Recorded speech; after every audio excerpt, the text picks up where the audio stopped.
안녕하세요. 축구 전문 기자 한준입니다. 손흥민 선수가 토트넘에서 우승컵을 들고 역사가 될 수 있을까요? 2024-2025 시즌 UEFA 유로파리그 토트넘의 올 시즌 유일한 우승 희망이 살아있는 대회의 토너먼트 대진표가 모두 확정됐습니다. 조별리그가 폐지되고 리그 페이지 형태로 1차 라운드를 진행하고 또 16강전 앞서서 플레이오프를 진행하는 방식으로 개편된 유로파리그인데요. 과거와는 달리 16강, 8강, 4강 따로 대진표를 다시 추첨하는 게 아니라 16강부터 8강, 4강 결승에 만날 팀들을 한 번에 결정했습니다. 그리고 이 대진표는 손흥민 선수의 득점력을 극대화해준 전술, 손캐 듀오의 전술 구조를 구축했던 전 토트넘 감독이자 손흥민 선수의 진정한 전술적인 은사, 주제 무리뉴 감독과의 결승전 대결이 가능한 운명적 시나리오를 예고하고 있습니다. 불안한 전력의 토트넘에게는 결승까지 가는 길이 이 대진 추첨 결과 비교적 수월하게 열렸고 주제 무리뉴 감독은 페네르바체를 이끌고 있는데 만약 16강전을 돌파한다면 8강, 4강, 결승까지 자신이 지휘했던 팀들을 만날 수 있는 드라마틱한 정말 각본이 있는 것 같은 대진표가 나온 것입니다. 과연 손흥민 선수와 무리뉴 감독이 결승전에서 만날 수 있을지 그 유로파리그 운명적 승부가 가능하다고 보는 이유 16강, 8강, 4강 대진표 구성을 분석해 이야기해드리도록 하겠습니다. 먼저 대진표 상황을 보시면요.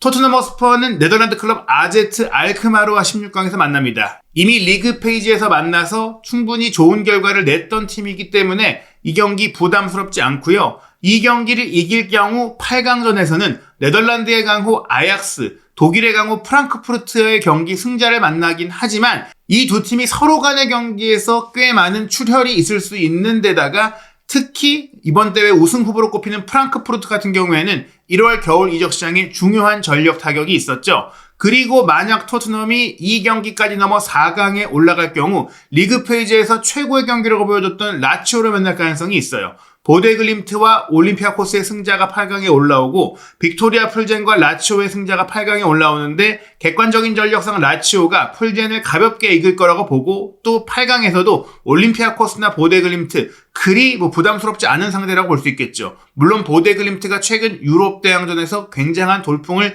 연달아 일으키고 있기 때문에 결코 무시할 수는 없겠지만 그래도 객관적 전력으로 보자면 토트넘과 라치오가 4강에서 만날 가능성이 가장 큰데 그러나 토트넘이 4강 라치오를 상대할 때는 말씀드린 대로 프리미어리그 내에서도 사실 이제는 순위 경쟁에 아주 큰 힘을 쏟을 필요가 없을 정도로 조금은 강등권만 벗어나면 되는 상황인데다가 그 사이사이 일정이 여유롭다는 점에 있어서 분명 토트넘이 승산이 있는 상황입니다. 반대편을 보시면 무리뉴 감독의 페네르바체가 레인저스를 만났는데 객관적 전력으로 따져보더라도 페네르바체가 충분히 레인저스는 잡을 수 있어요. 그 다음부터 흥미로운 경기들이 이어지는데요. 페네르바체는 로마와 아틀레틱 클럽 빌바오의 승자와 8강에서 만나게 됩니다. 이번 시즌 대회 결승전이 빌바오에서 열리고 즉 아틀레틱 클럽 빌바오가 결승에 올라간다면 자신들의 안방인 산마메스 경기장에서 의미 있는 정말 역사적인 결승전을 치르고 우승까지 노릴 수 있다 보니까 가장 큰 주목을 받고 있지만 AS 로마 역시 라니에리 감독이 중도 부임해서 자신의 클럽 경력 감독으로는 마지막이 될 시즌이라고 얘기했을 정도로 큰 의지와 각오를 보이고 있기 때문에 로마가 이길 가능성도 배제할 수 없거든요. 만약 페네르바체와 로마가 8강에서 만난다면 무리뉴 감독이 로마 감독으로 컨퍼런스 리그 우승을 안겼지만 유로파리그 결승에서 패배한 이후 그 뒤에 부진으로 팀을 떠나게 됐었는데 여러모로 의미 있는 친정팀과의 대결이 무리뉴 감독에게 펼쳐질 수 있습니다. 그리고 만약 무리뉴 감독이 친정팀 로마를 꺾고 4강에 올라갈 경우에는 그 반대편 대진표에서 최종 승자와 만나게 되는데요. 루마니아의 FC SB 그리고 리옹과의 경기 승자가 레알 소시에다드와 맨체스터 유나이티드의 경기 승자와 만나게 되는데 이 네 팀 중 객관적 전력은 소시에다드, 맨유가 유리하다라고 평가받고 있죠. 맨유가 최근 계속 부진하다 보니까 레알 소시에다드의 승리가 더 유력하다라는 전망도 있지만 그래도 클럽의 명성과 구단이 보유한 선수의 퀄리티를 봤을 때 맨유가 소시에다드를 이기고 리옹, FC SB의 승자를 꺾을 가능성도 충분히 현실적이라고 볼 수 있습니다. 그래서 만약 페네르바체가 4강까지 올라오고 맨유도 4강까지 올라온다면 무리뉴 감독이 맨유 감독으로 유로파리그 우승을 또 이뤘던 감독이잖아요. 자신이 유럽 대항전 우승컵을 안겼던 로마, 맨유를 연달아 만날 수 있는 정말 말도 안 되는 드라마, 누가 짠 거 아니냐고 생각할 정도의 대진 흐름이 이어질 수 있는 겁니다. 그 경기를 만약 페네르바체가 이겨서 결승에 갈 경우에는 토트넘을 만날 수 있다. 로마, 맨유, 토트넘까지 자신이 최근 지휘했던 모든 팀들을 만나서 토트넘이 무리뉴 감독이 사실상 제대로 된 감독 커리어를 시작한 이후 유일하게 우승 트로피를 들지 못한 팀인데 그 토트넘의 결승전에서 페네르바체가 이긴다면 무리뉴 감독은 자신이 토트넘에서 우승하지 못한 것은 자신의 문제가 아닌 토트넘의 문제라는 것을 입증할 수 있는 결과가 될 겁니다. 실제로 무리뉴 감독이 카라바오컵 결승전을 일주일 앞두고 토트넘에서 경질됐던 이야기를 계속 꺼내면서 여러모로 서력의 의지, 조금은 가슴에 남은 응어리를 보이고 있는데 토트넘과 페네르바체가 결승에서 만난다면 굉장히 우리 팬들에게도 주목되는, 전 세계 팬들 모두가 주목되는 경기가 될 것 같아요. 이번 대회에 참가하는 유로파리그 최고의 퀄리티 선수로서 월드 클래스 토트넘의 손흥민 선수가 주목받고 있고, 또 이번 유로파리그 최고의 명장으로는 페네르바체의 무리뉴 감독이 손꼽히고 있고, 게다가 올 시즌이 끝난 이후 여름 이적 시장에 무리뉴 감독이 손흥민 선수를 페네르바체로 데려오고 싶어 하는데 이 대회에 우승하는 팀은 다음 시즌 UEFA 챔피언스리그 진출권을 얻게 되면서 페네르바체가 이 대회 우승하고 무리뉴 감독이 손흥민 선수에게 좋은 비전을 제시하면서 또 페네르바체가 충분한 자금력이 있다 보니까 영입 제안을 할 가능성까지 생각할 수 있겠죠. 반대로 토트넘이 우승을 한다면 그런 얘기들은 사라질 것이고 손흥민 선수는 다른 빅리그, 빅클럽과의 연결이 더 강해질 수 있습니다. 이렇게 토트넘과 페네르바체가 결승전에서 손흥민과 무리뉴의 대결로 유로파리그 결승전이 펼쳐진다면 그야말로 역대급 관심이 쏟아지지 않을까 생각이 되는데요. 물론 아직 많은 경기가 남아있기 때문에 이 팀들이 정말 결승에 오를 수 있을까? 특히 페네르바체 같은 경우에는 16강에 직행하지 못하고 플레이오프를 거쳐서 올라올 만큼 어려운 시즌을 보냈기 때문에 페네르바체가 올라올 수 있겠어? 이거 너무 희망회로 들리는 거 아니야? 이렇게 말씀드릴 수 있는데, 말씀드린 대로 사실 페네르바체가 이 팀들을 모두 꺾고 올라온 것은 쉽지 않은 경우의 수입니다. 그러나 무리뉴 감독이 토너먼트의 승부사인데다가 이렇게 구성된 자신의 전 소속팀을 차례로 모두 만날 수 있는 경기 흐름은 큰 동기부여가 될 수 있고 자신이 잘 아는 팀이다. 물론 그가 떠난 이후 로마를 제외하면 맨유, 토트넘은 꽤 많이 바뀌었다고 볼 수 있지만 내부 상황을 잘 알고 관련된 정보원, 관련된 관계자를 통해 충분한 정보 수집이 가능하다는 점에 있어서도 이 흐름에서 무리뉴 감독이 변수를 만들 가능성은 충분하다. 게다가 무리뉴 감독이 바르셀로나의 수석 코치로 본격적인 지도자 커리어를 시작한 다음에 벤피카 감독으로 10경기 치르고 나서 해임, 그리고 포르투갈의 중하위권 팀인 레이리아를 맡아서 20경기 동안 굉장히 인상적인 성적과 결과를 낸 이후 FC 포르투의 감독으로 2002년 1월에 부임했는데 그때부터 우승 청부사가 되잖아요. 포르투에서 UEFA컵 그리고 챔피언스리그 우승을 이뤘고 첼시에 가서 반세기 만에 프리미어리그 우승을 비롯한 영국 내 모든 대회 우승 그리고 챔피언스리그 4강의 성과를 냈고 인터밀란에 가서는 인터밀란의 사상 첫 이탈리아 클럽 트래블을 달성하면서 또 한 번 UEFA 챔피언스리그 우승을 이뤘죠. 그 다음 감독으로서 갈락티코가 되어 레알 마드리드에 부임했고 코파델레이, 라리가 우승을 이뤘지만 역시 챔피언스리그는 4강에서 멈췄습니다.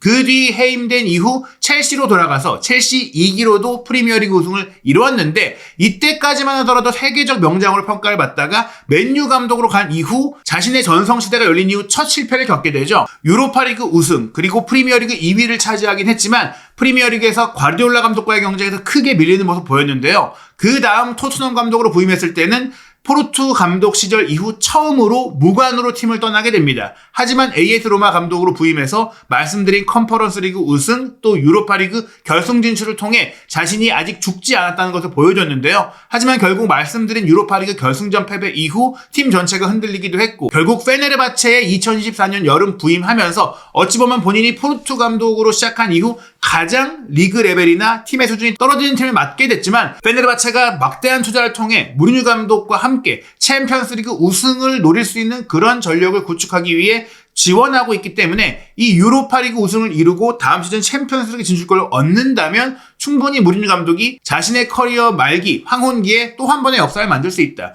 그 동기부여는 굉장히 클 것이다라고 보기 때문에 저는 무리뉴 감독의 유로파리그 도전도 매우 주목할 만하다. 흥미로운 드라마가 나올 수 있다고 생각합니다. 토트넘 같은 경우에는 분명 수월한 대진표가 나왔어요. 무리뉴 감독이 결승에 와서 토트넘을 만나기까지 정말 어려운 경기들을 넘어야 하기 때문에 그 여정 끝에 토트넘을 만났을 때도 분명 토트넘이 유리할 거라고 생각을 합니다. 보시는 대로 지금 유로파리그는 공식 채널뿐 아니라 많은 유럽의 축구 전문 소셜 미디어들이 손흥민 선수가 우승할 수 있을까? 이 부분을 화두에 두고 대회를 지켜보고 있는데 16강에서 만나게 된 네덜란드 클럽 아제트 알크마르는 현재 네덜란드 리그에서도 5위입니다. 황인범 선수가 소속된 페이노르트와 승점이 같지만 골득실차 열세로 5위에 내려앉아 있는데요. 리그 순위가 사실 네덜란드 최상위권도 아니고 또한 이미 리그 페이지에서 만났을 때 객관적 전력상 토트넘이 충분히 잡을 수 있는 모습을 보였다. 게다가 토트넘은 FA컵에서 탈락을 하면서 3월 첫 주, 3월 마지막 주 일정이 FA컵 16강, 8강전 등으로 구성되어 있는데 이 경기들 없이 3월에는 그 어느 때보다 여유있게 훈련하고 휴식할 수 있는 시간들이 있다 보니까 토트넘은 아제트 알크마르와 비교했을 때 여러모로 준비 과정이 더 좋을 수 있다고 판단이 됩니다. 그리고 아제트 알크마르를 넘어서 8강에 오를 경우 현재 분데스리가 3위로 아주 좋은 시즌을 보내고 있는 아인트라흐트 프랑크푸르트를 만나지만 프랑크푸르트가 바이에른 뮌헨과 레버쿠젠에 이어 3위를 차지하는 데 있어서 가장 결정적인 역할을 한 선수가 이집트 공격수 오마르 마르무시잖아요. 근데 이 선수가 지난 1월 이적 시장에 맨체스터 시티로 이적을 했고 프랑크푸르트는 마르무시 이탈로 인한 전력 손실 속에 최근 경기에서 승리가 점차 줄어들고 있는 상황이에요. 이탈리아의 라치오도 세리에 A에서 5위를 차지하고 있는데 라치오 같은 경우에는 리그 순위를 통한 챔피언스리그 진출 가능성도 남아있다 보니까 두 개 대회에 힘을 쏟아야 하는 부분이 있습니다. 구체적으로 살펴보면 토트넘은 2월 27일 목요일 새벽 4시 30분 주중 경기로 맨체스터 시티를 상대해야 하지만 그 뒤 3월 첫째 주말에는 경기가 없어요. 3월 7일 금요일 새벽 2시 45분에 치를 네덜란드 원정 아제트와의 16강 1차전 경기까지 일주일이 넘는 준비 기간이 있는 것이죠. 충분히 쉬고 또 원정 가는 길인데도 여유 있게 준비해서 갈 수 있는 것이죠. 물론 그 다음 3월 9일 밤 11시에 본머스와 프리미어리그 중요한 경기가 있지만 입스위치 타운과의 경기에서만 승점을 잘 얻어내더라도 강등 위기에선 조금 벗어날 수 있다 보니까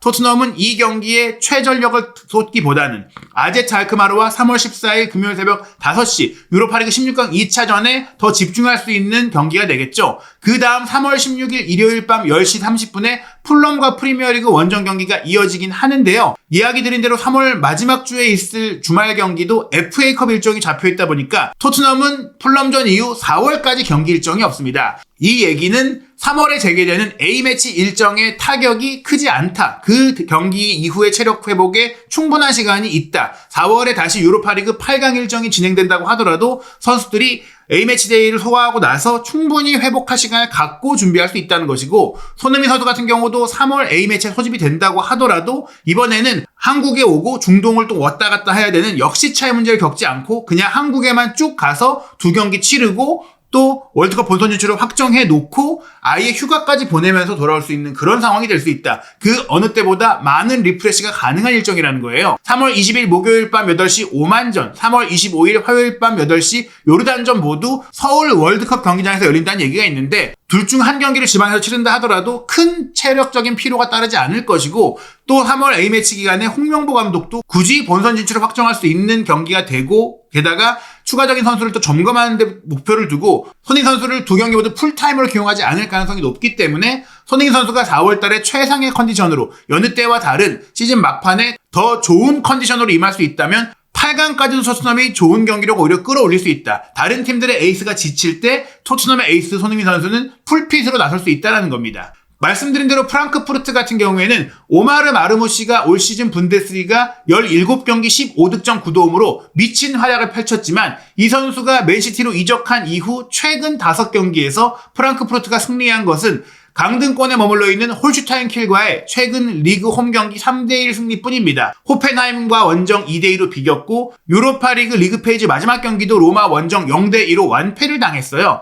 그 외에 볼프스부르크와 리그 홈 경기도 1대1 무승부, 멘헨글라트바흐와 리그 원정 경기도 1대1 무승부로 승리를 잊은 모습을 보이고 있습니다. 프랑크푸르트는 오마르 마르무시가 빠진 이후 에키티케 원톱에 유망주인 우준 그리고 괴체 선수를 2선 공격수로 배치하고 있는데 확실히 토트넘이 그리 크게 경기할 정도의 레벨은 아니다. 게다가 마르무시가 떠나고 나면은 에키티케가 팀 내 최다골인데 12골, 그 다음으로는 5골 넘게 넣은 선수가 없다는 점에서 팀의 공격 비중이 마르무시에 매우 치중되어 있었고, 그렇기 때문에 시즌 중 떠난 마르무시의 공백을 영입으로 대체하지 못한 것은 큰 타격이 되고 있습니다. 프랑크푸르트 같은 경우에 게다가 16강 일정에 아약스를 만나는데, 아약스와 2경기 사이사이에 바이에른 뮌헨과 레버쿠젠 그리고 우니온 베를린 같은 강팀들과의 리그 경기가 있는데, 리그 3위인 만큼 리그 순위에 대해서도 크게 기대를 걸고 있다 보니까 이 경기를 대충 치를 수 없다 보니 아약스와의 경기에서 자칫 탈락할 가능성도 있고, 아약스가 올라온다면 프랑크푸르트보다도 전력이 더 떨어지기 때문에 토트넘 입장에서는 아약스가 올라오는 것이 더 반가울 수도 있고요. 아약스를 제치고 올라오더라도 그 뒤 리그 일정도 빡빡하고 토트넘보다 더 많은 경기를 3월에 치르고 나서 4월에 유로파리그 8강을 치르게 되기 때문에 여러모로 토트넘은 누가 올라와도 유리할 수 있다고 볼 수 있는 것이죠. 라치오 같은 경우도 4월 달에 8강 가는 것은 문제가 없겠지만 4월에 8강에 올랐을 경우 보데글림트와 올림피아코스를 상대하게 되는데, 노르웨이 원정 멀고 올림피아코스 그리스와의 원정 경기 역시 지옥의 원정으로 유명한데, 하필 4월달 일정이 강호 아탈란타, 로마와의 로마 더비가 예정되어 있습니다. 이 일정 사이사이에 유로파리그 8강을 치르다가 탈락할 가능성 역시 배제할 수 없고, 살아남는다고 하더라도 언급드린 대로 리그에는 조금 힘을 빼도 괜찮은 토트넘, 힘을 줘도 어차피 리그 성적으로 유럽 대항전 진출이 불가능한 토트넘은 리그보다는 유로파리그에 총력을 기울이고 주전을 다 쓴다고 봤을 때 토트넘이 이 경기 흐름 속에 충분히 좋은 컨디션으로, 최상의 컨디션으로 유로파리그 4강까지 경기를 치를 수 있다. 그리고 결승에 올라왔을 때도 반대편에서 올라온 팀들은 같은 문제를 겪으며 올라오게 된다는 것이죠. 세계적인 통계업체 옵타가 운영하고 있는 디 애널리스트는 슈퍼컴퓨터의 분석을 통해 유로파리그 대진 추첨 이후 우승 확률을 공개했는데요. 1, 2위는 리그 페이지에서 나란히 최고 성적을 보여줬던 라치오와 빌바오인데,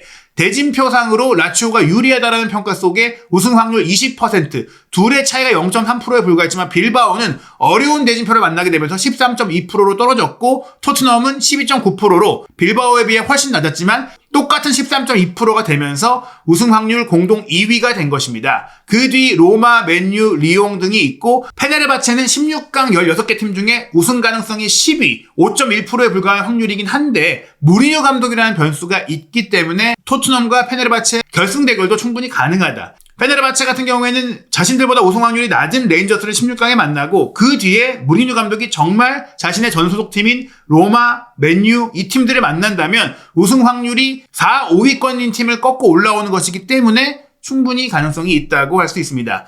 과연 손흥민 선수가 유로파리그 우승컵을 들고 토트넘 커리어에 유종의 미를 거둘 수 있을지, 손흥민 선수와 무리뉴 감독의 운명적 유로파리그 결승전 만남이 성사될 수 있을지, 아직 올 시즌 손흥민 선수의 도전에 기대를 걸어야 할 이유가 있습니다. 한준TV 구독, 좋아요, 알림 설정으로 손흥민 선수의 유로파리그 도전, 그 모든 이야기, 실시간 입중계까지 함께 하시기 바랍니다.